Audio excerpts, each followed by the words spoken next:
Prezados amigos, vamos dar sequência às nossas gravações, agora tratando das 2.300 tardes e manhãs e o fim da aventura humana na Terra. Vamos ao capítulo 8 do livro de Daniel, versículo 14. Vamos ler um pouquinho antes. Depois ouvi, versículo 13, depois ouvi um santo que falava e disse a outro santo aquele que falava: até quando durará a visão do contínuo sacrifício e da transgressão assoladora, para que seja entregue o santuário e o exército a fim de que sejas pisado?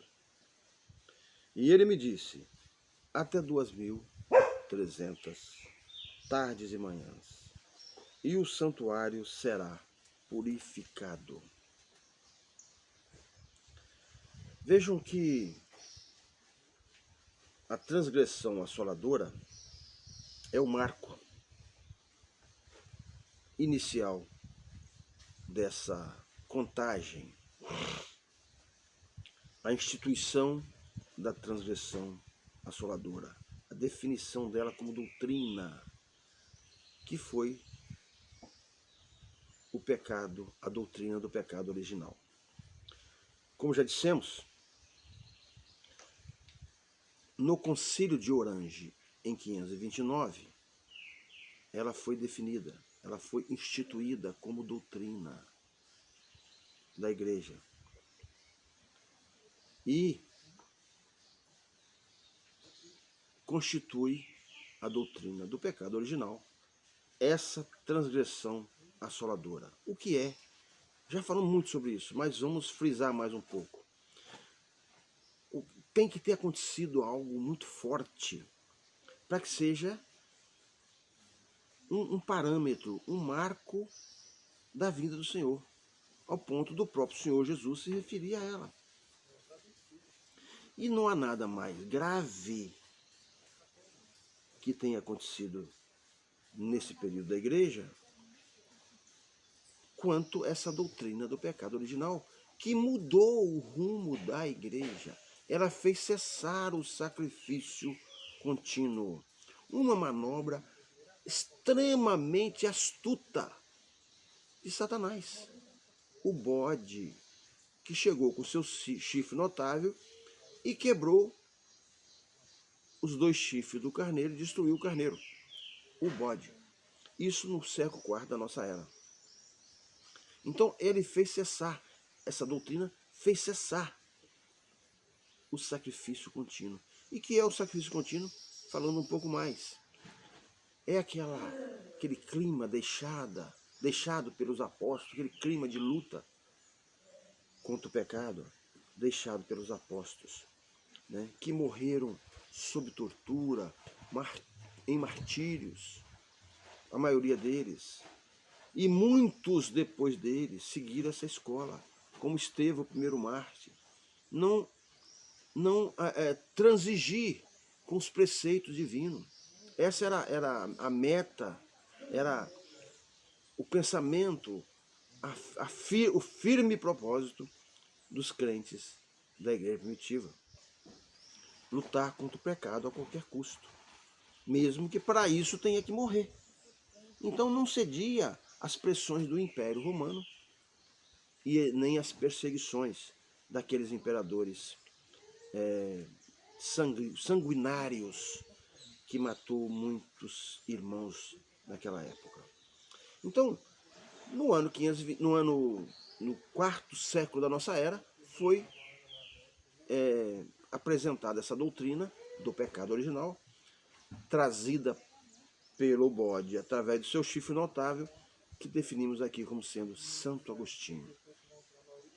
Essa doutrina ela foi condenada nos concílios, ou melhor, ela foi aprovada no Concílio de Orange definitivamente, né?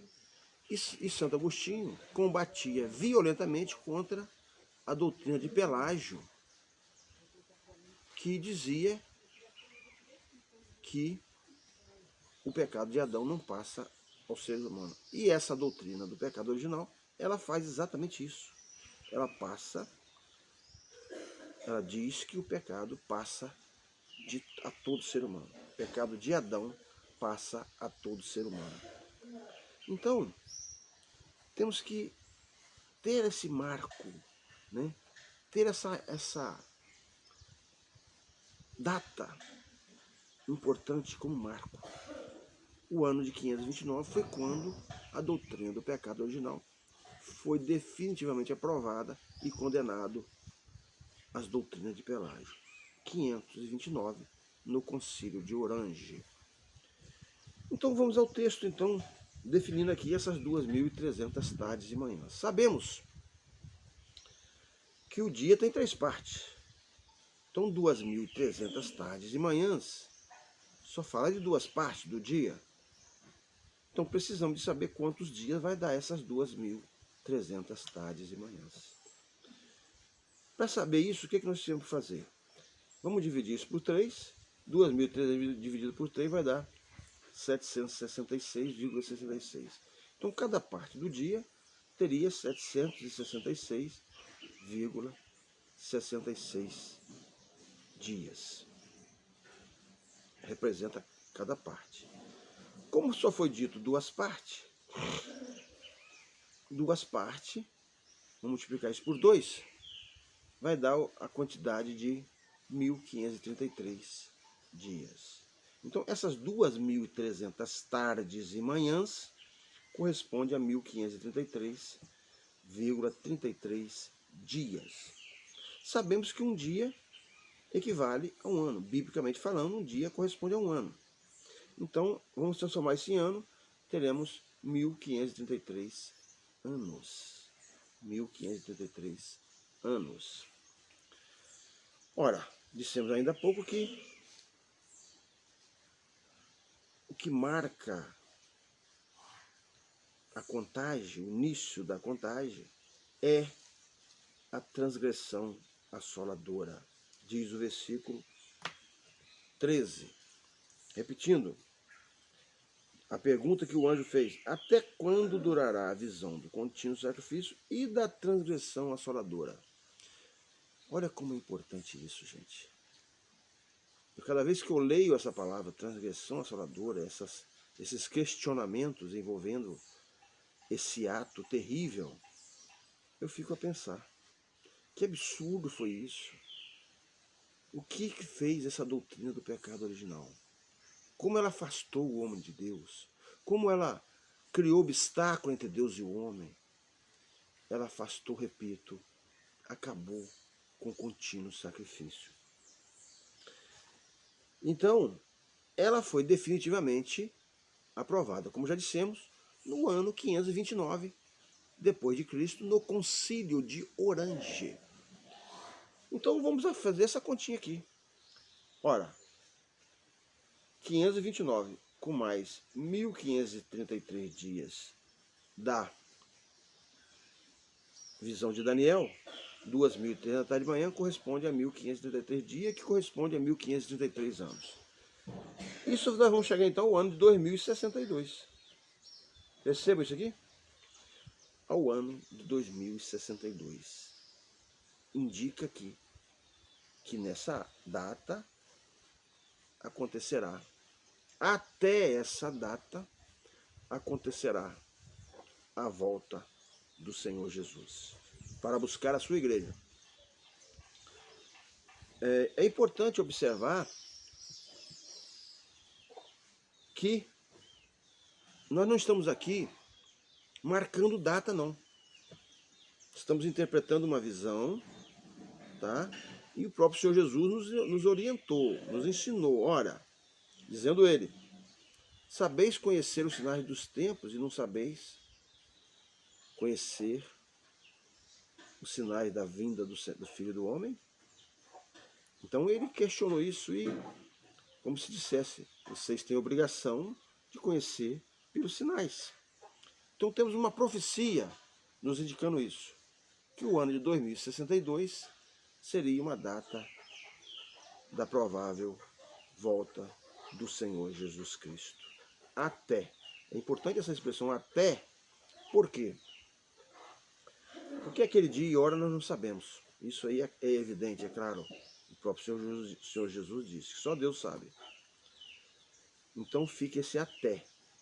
Pode ser daqui a 5 anos, daqui a 10 anos, daqui a 20 anos, mas pelos sinais ela não deveria passar de 2062, pelo que está informado nessa profecia de Daniel 8.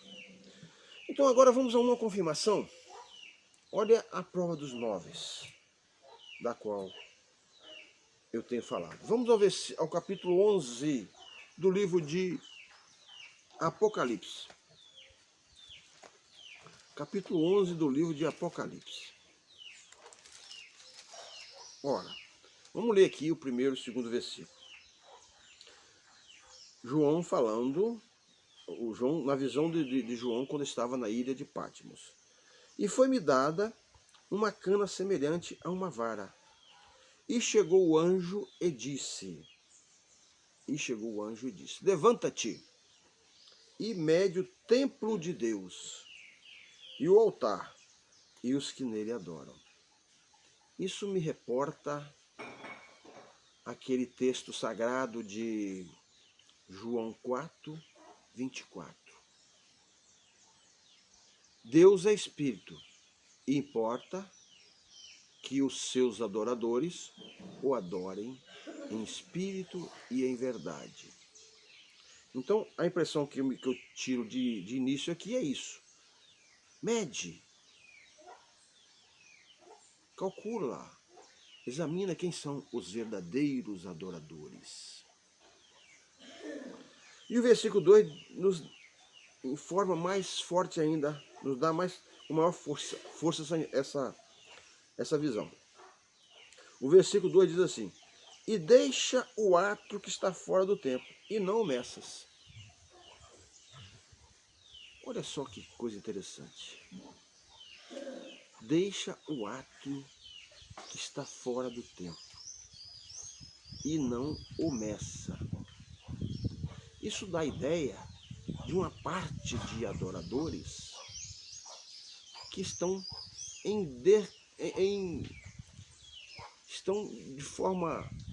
adorando de forma errada, né?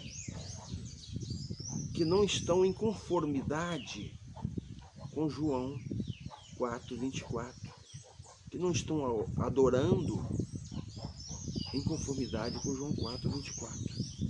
Deixa o ato que está fora do templo e não meças. Agora veja que informação impressionante. Deixa o ato que está fora do templo e não meças, porque foi dado às nações. E pisarão a cidade santa por 42 meses. E pisarão a cidade santa por 42 meses. Foi dado às nações. O ato que está fora do templo foi dado às nações. Uma parte dos adoradores não estão adorando em conformidade com João 4, 24. Essa parte foi dado às nações. Por outro lado, isso me deixa satisfeito porque tem aqui, com certeza, uma boa parte dos fiéis. Que se o Senhor mandou medir, o templo, levanta e mede o templo de Deus. Tem muitos adoradores verdadeiros aí adorando. Nesse período todo, desde lá do século IV da nossa era, desde a época dos apóstolos. Mas tem uma parte que não está em conformidade com João 4, 24. E foi dado às nações. Bom, aí nós vamos ter que buscar na história o que é que foi feito, onde é que foi feito isso. E aí agora nós voltamos para a visão de Daniel 8, quando lá falamos sobre a transgressão, volta a transgressão assoladora. Vejam vocês, volta a transgressão assoladora. No ano 800 depois de Cristo, houve uma espécie de desdobramento, agravamento, vamos dizer assim, dessa transgressão assoladora. Ela já era gravíssima e houve um degrau a mais nessa gravidade, nesse parâmetro de abominação, de se contrariar à vontade, à palavra de Deus. No ano 800. E o que aconteceu no ano 800? Já falamos lá atrás que o Papa João, ou melhor, o Papa Leão III, investiu o imperador daquela época, Carlos Magno, o imperador francês, Carlos Magno, com toda a autoridade sobre os cristãos, do poder temporal e do poder espiritual. Isso foi mais uma grave ofensa à palavra de Deus. Então ali houve essa verdade e foi dado às nações. O átrio foi dado às nações. Deixa o átrio que está fora do templo e não o meças, porque foi dado às nações. Quando foi isso? Ano 800. O Papa Leão III passou a Carlos Magno todo o poder temporal e espiritual. Então, aí está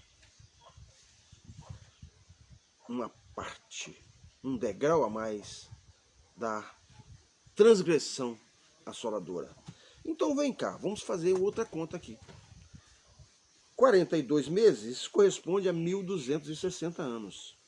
Porque no versículo 3 diz o seguinte: e darei poder às minhas testemunhas e profetizarão por 1260 anos, vestidas de saco. Veja que no versículo 3 diz, o que são esses 42 meses? 1260 anos. Já sabemos, eu creio que todos sabem, que essas testemunhas são a igreja do Senhor. Quem são as testemunhas do Senhor? A igreja, né? Não é outra pessoa, não é outra entidade, é a igreja. 1260 anos. Bem, então vamos fazer a conta. Essa é a segunda confirmação que nós estamos trazendo aqui, aquela prova dos 9 que nós falamos desde o início. Bom, ano de 800 depois de Cristo, com mais 1260, vai dar quando? 2060. Já achamos lá, nas 2.300 tardes e manhãs, que o final dela será no ano 2062. Agora, com essa parcela, com esse degrau a mais da transgressão assoladora, chegamos ao ano de 2060. Ou seja, o ano de 800 com mais 1260, conforme está, 1260 anos, conforme está no versículo 3 do Apocalipse 11. 1260 anos. Vai chegar então ao ano de 2060. Reparem bem, 2062, 2060.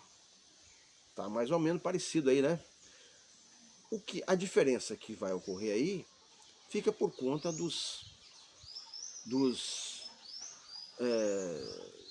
das divergências de calendário.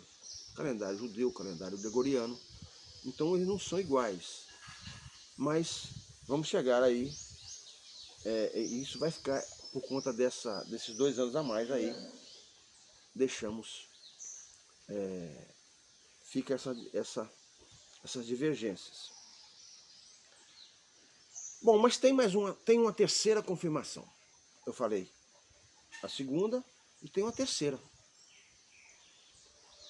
Vejam bem vocês. Tem uma terceira confirmação. Tá? Tudo apontando para o ano 2060, aproximadamente. Esse ano 2060 deverá ocorrer a volta do Senhor. Então vamos agora para a terceira confirmação. Vamos para o livro de Mateus, capítulo 24. Mateus 24.